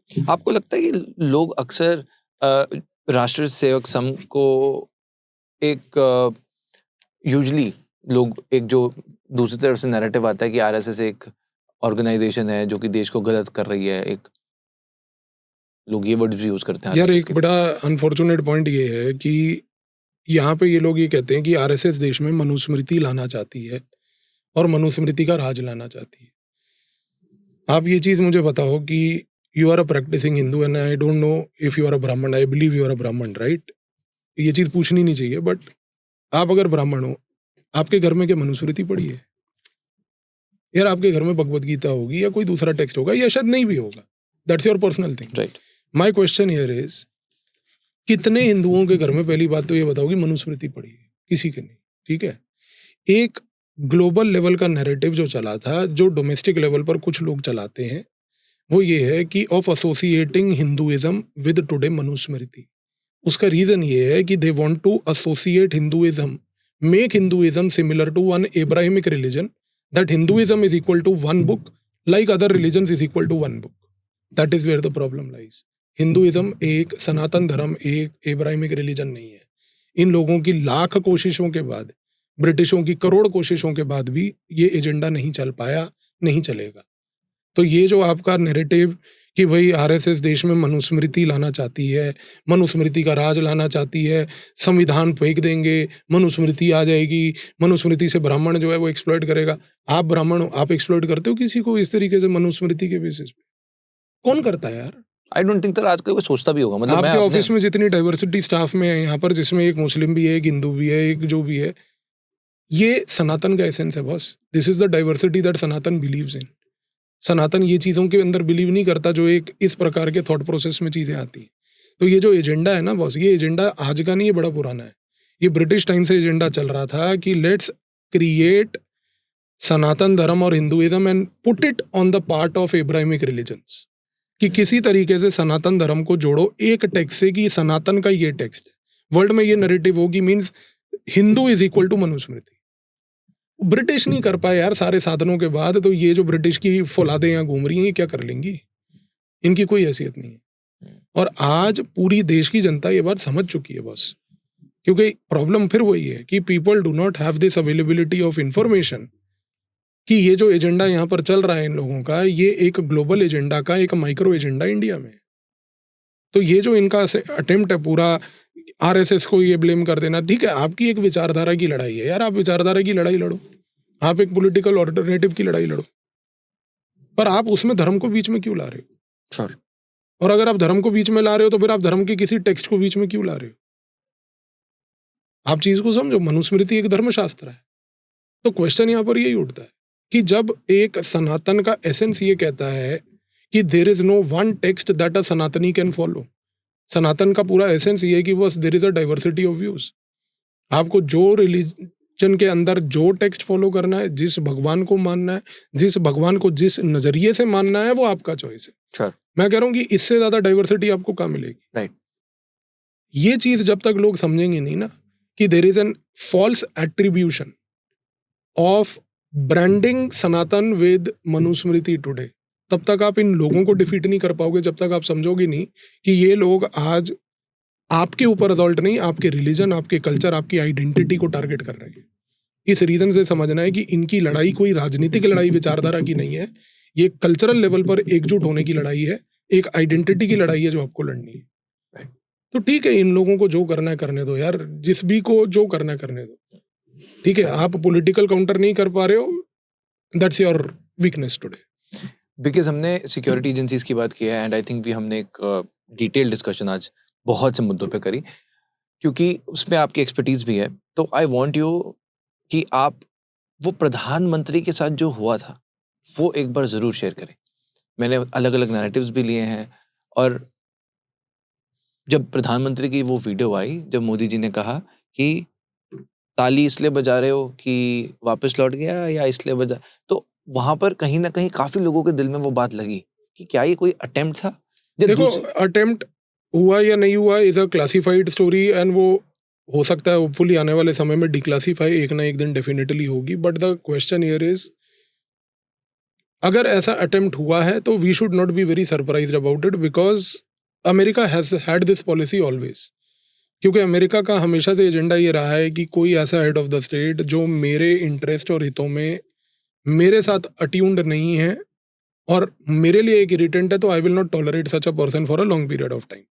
अब उसके लिए आप या तो उस पर्टिकुलर लीडर के खिलाफ एक रेजीम डिग्रेडेशन कराओ, रेजीम डिस्ट्रक्शन कराओ, इंस्टीट्यूशनल क्रेडिबिलिटी कराओ, उन टाइप के अटैक्स कराओ जो आज सारी चर्चाएं हमने करी, या फिर एक रेजीम चेंज ऑपरेशन कराओ जो इंडिया जैसे देश में पॉसिबल नहीं है, और या फिर आप जो है and goal of assassination attempt करो।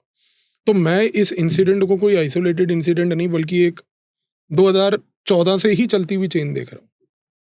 ये तब से वही चेन चलती हुई आ रही है। ये स्टार्ट हुई थी उस समय एक सो कॉल्ड 2014 में इंटेलेक्चुअल क्राइसिस से कि भाई हम जो है अवार्ड वापसी करेंगे, हमें अवार्ड नहीं लेने। मत लो, अच्छा अवार्ड वापस कर दिए, पैसे वापस नहीं करे, वो भी कर देते पैसे खा गए, ठीक है ना।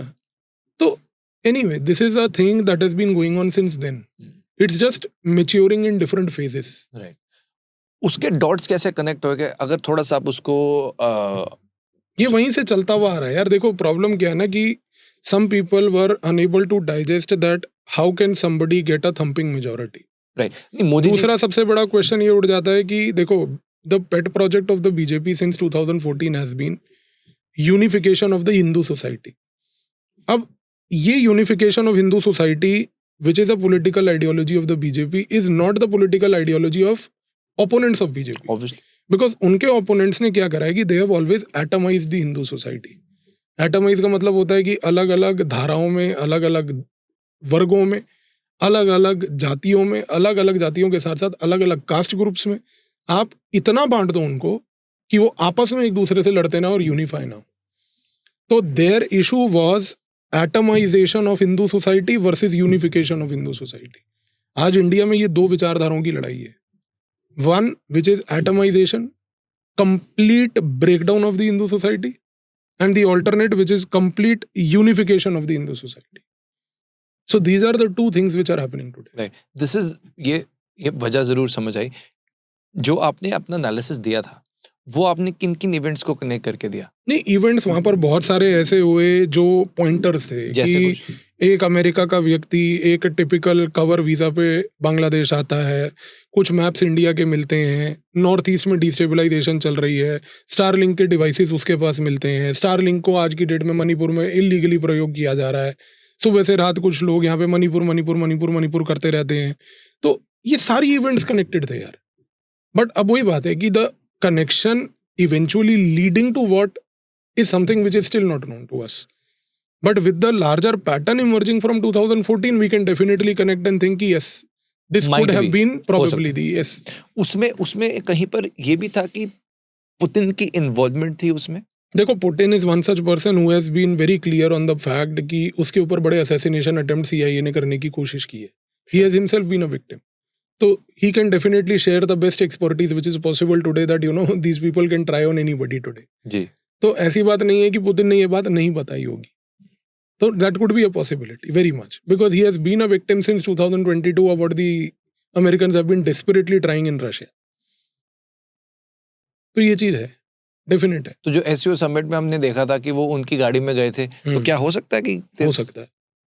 क्या हो सकता है इसमें, क्या समझते कुछ भी हो सकता है. अब nobody knows inside कार के अंदर बैठ के क्या बात हुई यार. नहीं, बात नहीं कि जैसे असैसिनेशन समिट की आप जब बात कर रहे हैं, तो कुछ भी हो सकता है. सी अगेन मैंने वही बोला कि ये एक क्लासिफाइड पोर्शन, बट पॉसिबल है.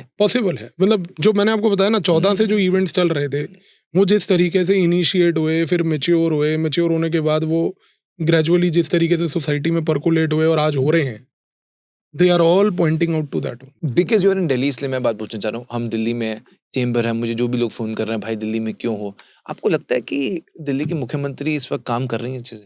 देखो, मुख्यमंत्री काम कर रही है या नहीं कर रही मुझे ये नहीं पता. मुझे ये पता है दिल्ली कुछ काम नहीं कर रही. तो इसका मतलब यही हुआ ना, सरकार कुछ नहीं कर रही. I am very sorry to say that. क्योंकि जिस प्रकार से एक उम्मीद है कि भैया ये पोल्यूशन की प्रॉब्लम जो है इसका एक हल निकाला जाए, वो मुझे एक मतलब सिटीजन गवर्नमेंट एंगेजमेंट करके एक डिस्कशन फोरम के थ्रू बैठ के कि भैया क्या मसला निकाला जाए, वो हो नहीं रहा है. यहाँ पर अलग अलग प्रकार की नोटंकियां ही चल रही हैं. कभी पहले वो कुछ लोग होते थे, वो ऑड इवन चला के लोगों को तंग करा करते थे कि आज ये गाड़ी चलेगी, आज ये गाड़ी नहीं चलेगी. ठीक है, उससे चाहे पोल्यूशन कम हुआ हो नहीं हुआ हो, is a debatable issue. But today what we need is that we need to sit down together and have a proper solution to this problem. क्योंकि आप एक चीज को समझो यार, ये प्रॉब्लम सिर्फ व्हीकुलर एमिशन से नहीं है, ये प्रॉब्लम सिर्फ दिवाली के पटाखे से नहीं है. ये प्रॉब्लम एक ऐसी प्रॉब्लम है पोल्यूशन की जिसमें इंडस्ट्री, लोगों का व्यवहार, लोगों का कॉन्डक्ट, लोगों की गाड़ियां, everything is involve. We need a whole of society approach to tackle this. और वो होल ऑफ सोसाइटी अप्रोच तब आएगी जब गवर्नमेंट सिटीजन पार्टिसिपेशन इंटरफेस होगा, जो नहीं हो रहा, which is a fact. That has to happen. That is a complete element which is missing today. आप घर में बैठ के अपने हिसाब से अगर सजेशंस ये लेते रहोगे, आज हम चलो ये कर देते हैं, आज हम वो कर देते हैं, ऐसे नहीं होता है. अब people have come to the point कि अभी तक जो पोल्यूशन को लेकर लोगों ने जिसको एक जनरलाइज कर रखा था, नॉर्मलाइज कर रखा था कि ये तो चलो अब डे टू डे लाइफ का हिस्सा है, people have now started understanding कि नो बस we need to control this. So rather than मेरे हिसाब से इस डिबेट को सरकार को नेगेटिवली लेने के बजाय और लोगों को एक गलत नजरिए से देखने के बजाय, they should create a culture of interaction. आप फोरम्स लगाओ, कमेटीज बिठाओ, आपके पास RWAs हैं, RWAs के साथ एंगेज करो, MLAs को बोलो ग्राउंड पे जाएं, लोगों से बातचीत करें, चर्चा हो, सोल्यूशंस के ऊपर फोकस किया जाए. सरकार उसके बाद बैठ के पब्लिक लेवल पर आके डिबेट करे कि भैया ये सिटीजन्स की तरफ से सॉल्यूशंस मिले हैं, इन सॉल्यूशंस में से ये टेक्निकली और लीगली फीजेबल हैं, ये लीगली और टेक्निकली सॉल्यूशंस जो फीजेबल हैं ये सरकार अब करने जा रही है। आपको क्या लगता है, कुछ सोल्यूशन आप दे सकते हो? What do you think? यार मेरे हिसाब से सबसे इम्पोर्टेंट सोल्यूशन तो मतलब अगर अब मैं बोलूँ तो मेरे हिसाब से तो ये है कि sir we must limit our consumerism first.